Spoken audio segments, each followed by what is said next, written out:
exit 738 off the 5 freeway. Welcome to Mount Shasta. I thought it was just gonna be a mountain, the way Mom talked about it. She loved the caves, loved sitting inside and listening to the silence. Never mentioned Lake Street or the stoplights that seemed to all turn green when I drove through. I saw tiny shops and hotels, places where you could get your palm read. Even saw a police car with a mountain drawn on the door. The city of Mount Shasta written underneath it.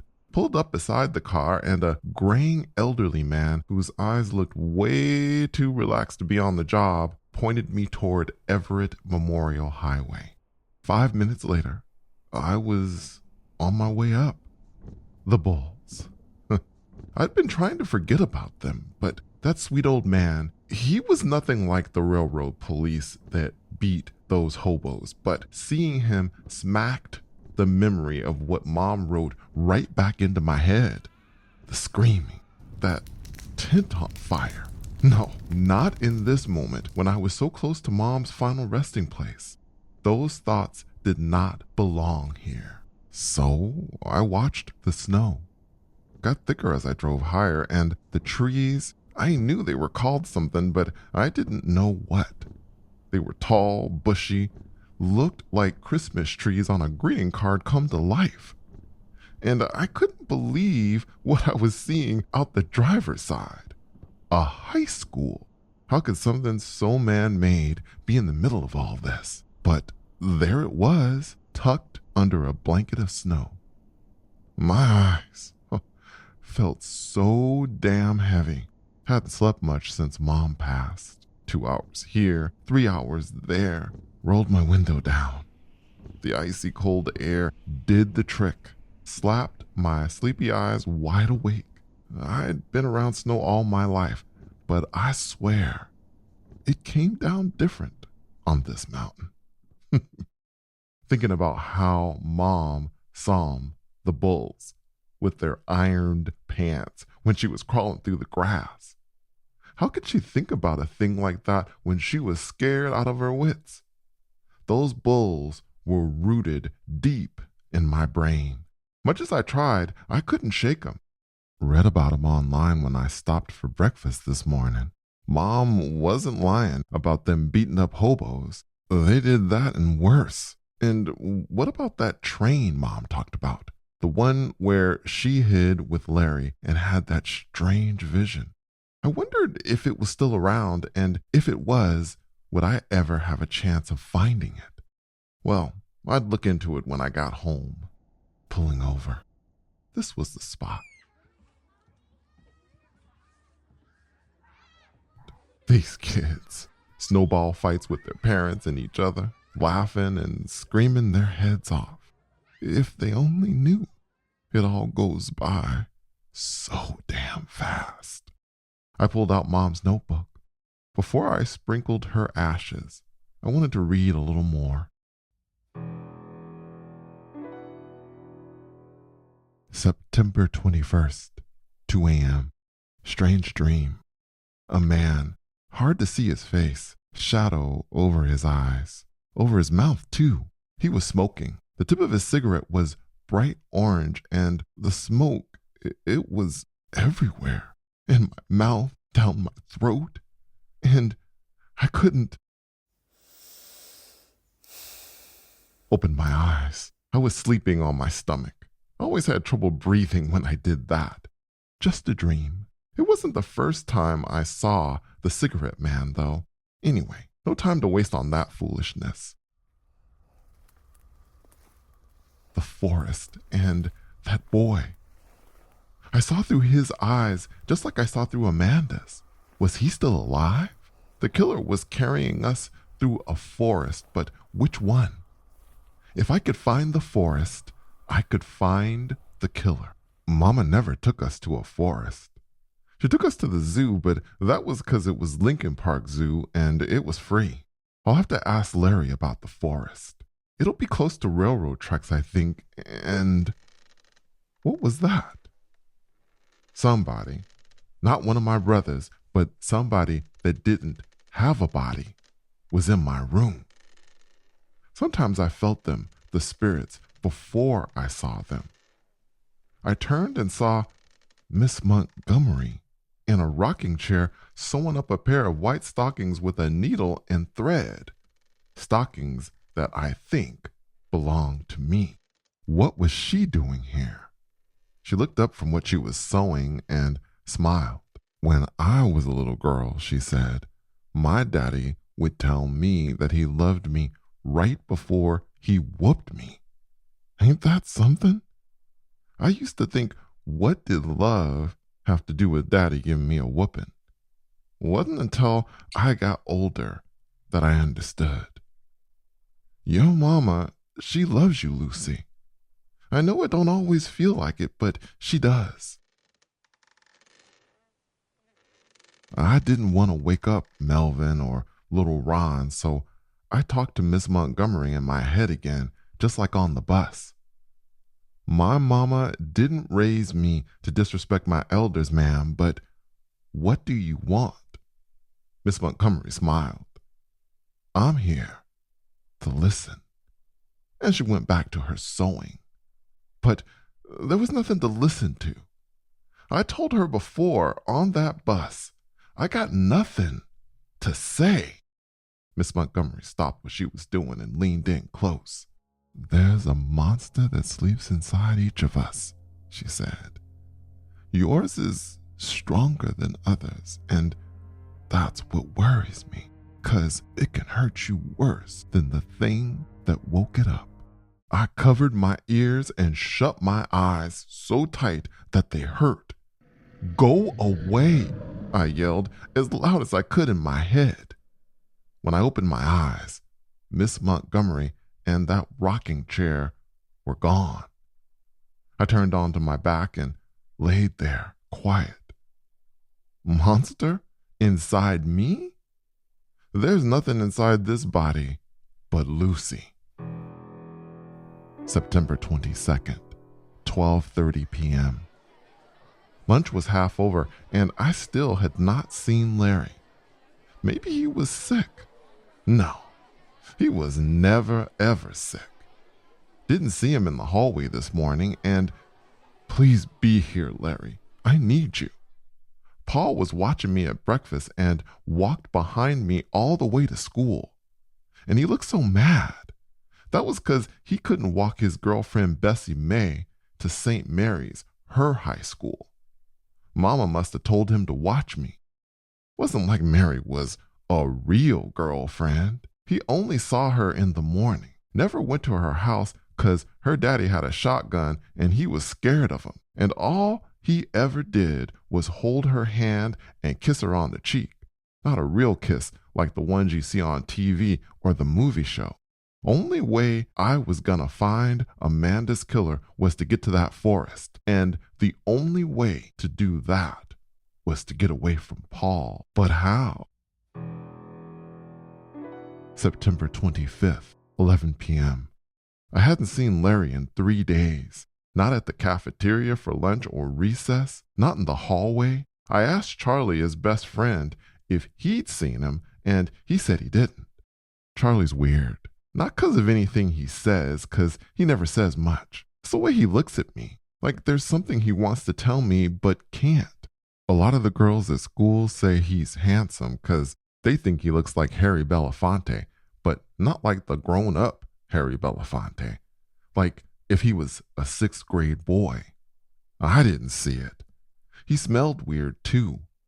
I asked Larry about it once, and he said he wore his father's cologne. Whatever it was, it gave me a headache. Larry always smelled like soap and water, and that was just fine with me. On the way home, when I passed Larry's house, the shades were pulled down and it was dark inside. Yesterday, I thought about knocking on his door, but I just couldn't. A girl knocking on a boy's door? I missed him, but a girl just doesn't do that. And Paul, he wasn't far behind. Maybe in a month I'll throw a rock through his window and see what happens. For now, I'll just have to do this without him. That's all. Okay, first poke Melvin.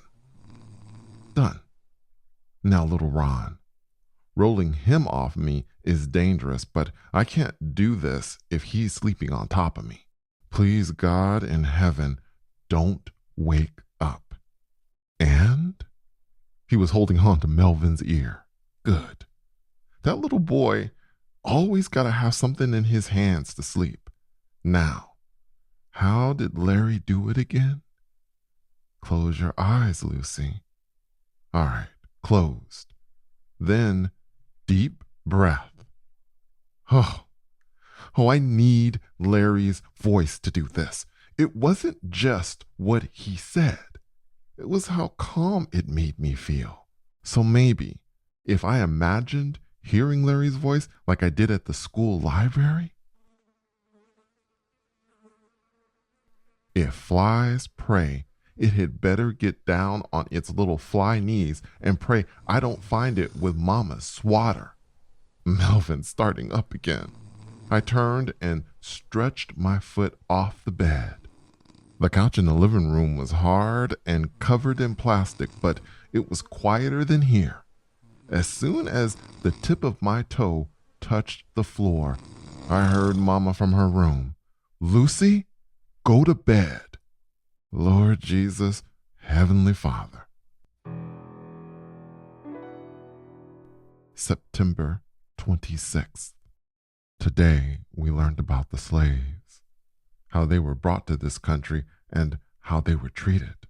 Slavery was important to know about, but it was a long time ago. And the killer, he was out there right now. That little boy. I wasn't in his body long enough to even know his name. Slaves were property, like a house or a car. They couldn't get married and they didn't get paid money to work. I could hear Miss Moore, but it was like she was in the classroom next door and her voice was coming through the walls. The killer, his breath, fingers pinching my nose, and a filthy hand over my mouth. I screamed. I'm not sure how I got to the principal's office. I think I remember Miss Moore walking me there. The nurse, I'd never seen her before. White hair, looked like she was born with that frown on her face. She checked me before I got here. The school could say I have sickness of the brain. What was Mama gonna say?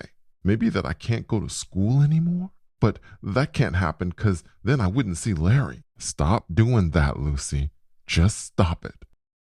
Mr. Hendricks, the principal, didn't talk to me for long. Asked me what happened. I told him I was sleepy because I stayed up late studying and I must have fallen asleep in class and had a bad dream. His voice was soft.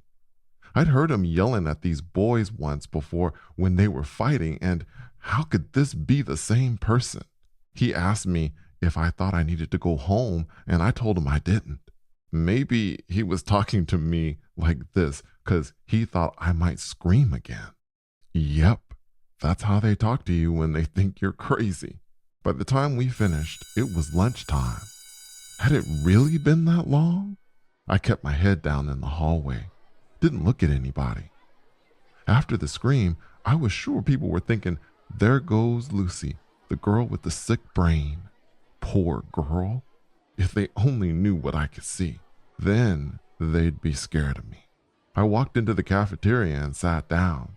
Then I pulled out my sandwich and heard, "Hi, Lucy." I looked up. Larry was sitting across from me, and for the first time I could remember, wasn't saying anything, just looking at me. I lost my breath, then caught it. First thing I said to him was, "I hate you." And I meant it. I bit off half my sandwich and chewed with a full mouth, just staring at him. I didn't care that he could see me chewing my food. Larry smiled. Did he think this was funny? Him and Miss Montgomery liked to smile when I was mad. What if I came across this table with my cane and knocked him in the head? Would he still think it was funny? I was starting to raise my cane and he stopped smiling. Then it was like a dam holding back the ocean broke. Mama whooped me for lying. Pastor Brooks is never going to trust me again. A boy. I saw through his eyes. The killer carried us. We were in a forest. I don't know which one. The killer, he struck again. He pinched our nose and covered our mouth. We couldn't breathe. Oh, I don't know if that boy is still alive. I stopped talking to catch my breath, but breathing wasn't as important as making sure that Larry knew everything. He asked me about the forest. I mean, we were backwards. Me and that boy. All I could see was the grass. What about the trees? Was there a pond? Maybe a river? Could you hear anything? Nothing like that. But I remembered boots. Thick black boots. Larry told me to close my eyes. Felt Larry's hand on mine. His voice asked, "What else?" After the boots, I could see a floor mat, and on the floor mat was a train, a steam engine train. Could I see a name on the train or a number? I couldn't. Larry never walks me home. He's always with Charlie, but today he did. He didn't ask if he could. We just started walking. Larry got up the morning after the hobo jungle, and he was sick to his stomach. That's the first thing he told me. Sick to his stomach because he was so scared. He didn't look at me when he said it. He told his mama he thought he caught a cold from Charlie, and he stayed in bed and ate Cracker Jacks all day. He looked at me, said, "Sorry." I told him not to be. I was scared too, but if I stayed home from school, Mama would have me scrubbing every inch of that house, even if I was sick. One of the days he was out, he went to the big library. I've only been there once, but I knew it had a lot more than the one at school. He was looking for any newspaper stories about train accidents on the South Side. He remembered that sound I had heard. Right before I opened my eyes on that train car, there was this loud noise under the floor. Larry said he thought it meant that the train crashed, and that the crash must have had something to do with the killer. But he couldn't find any stories about it in any of the newspapers. Next day, while his mama was working, he went back to the train yard. Maybe the train car was damaged. He got up close and checked it. A lot of rust. Dents too, but was that because it crashed, or was it just old? While he was checking, he saw a man sitting inside the car watching him.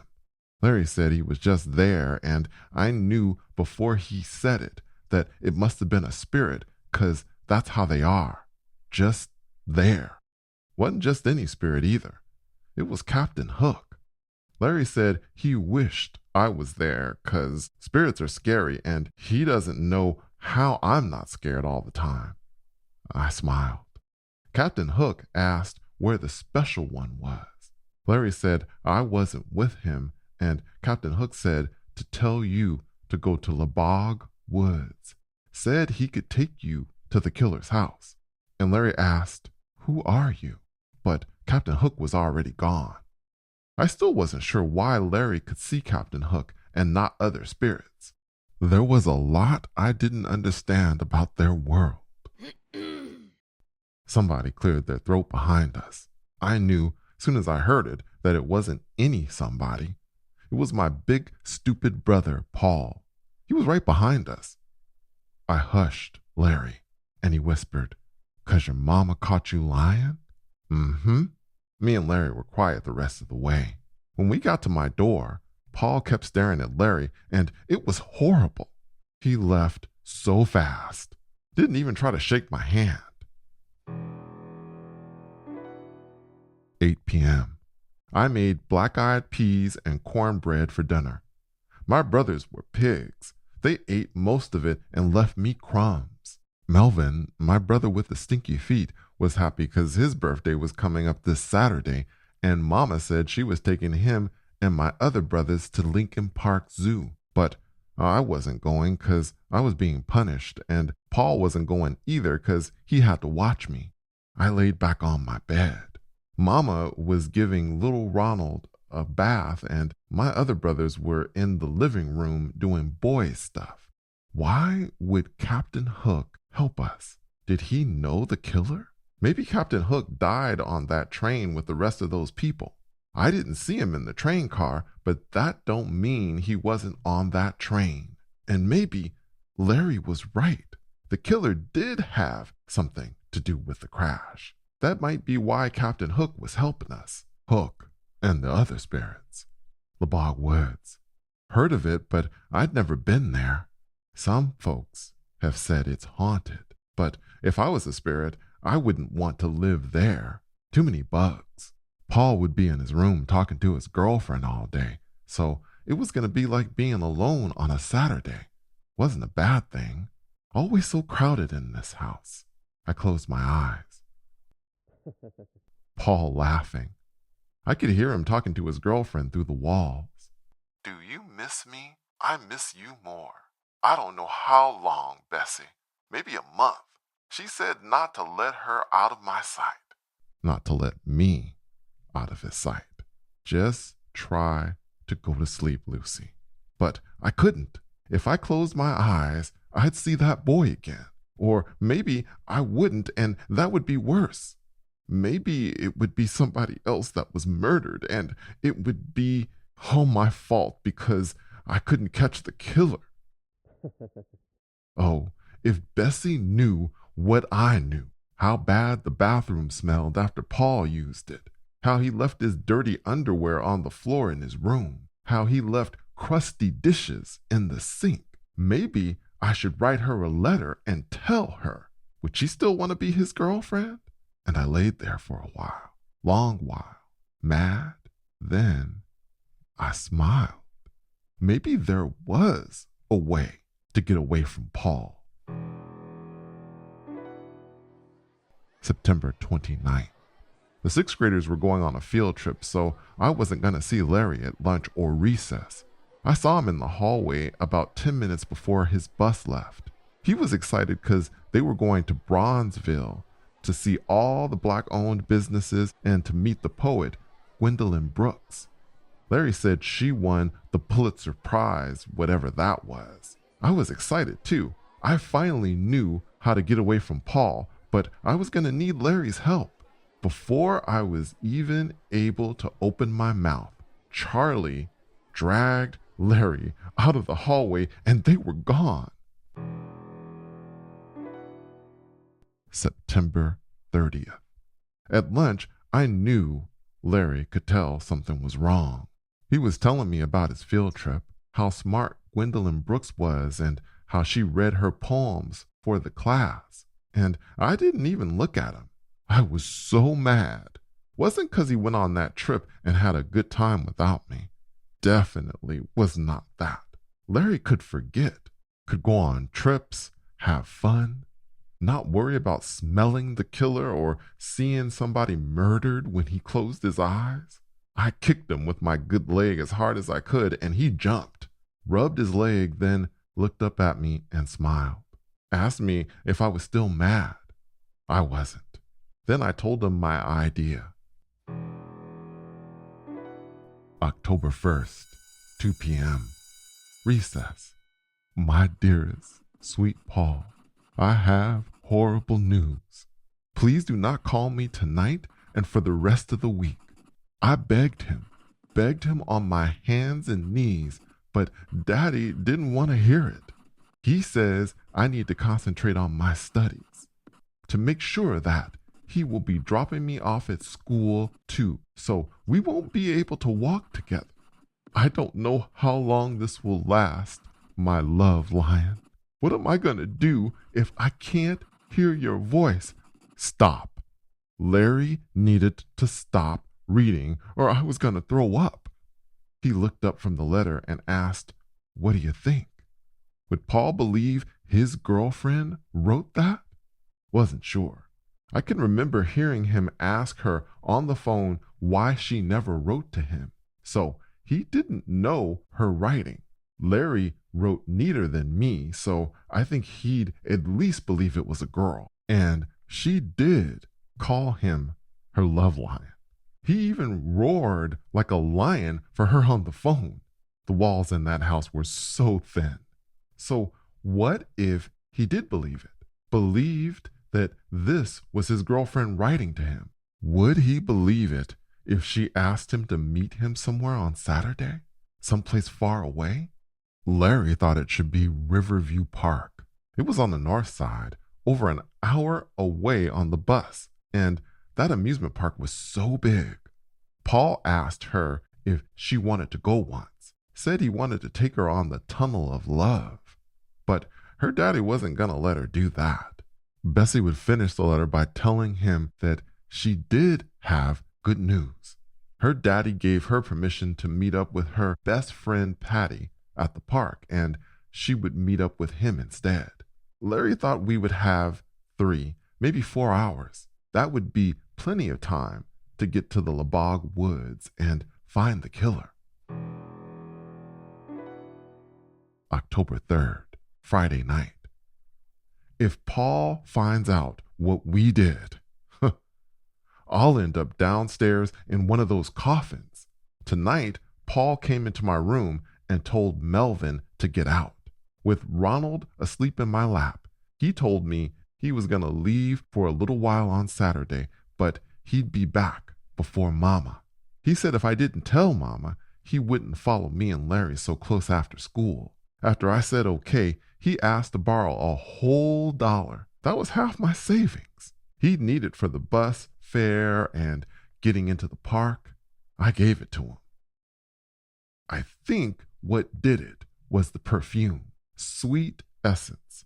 I heard Paul say he loved when Bessie wore it, and Larry's mama had some too. He sprayed it on the letter he mailed to him. He was careful to drop the letter in the mailbox close to where Bessie May lived.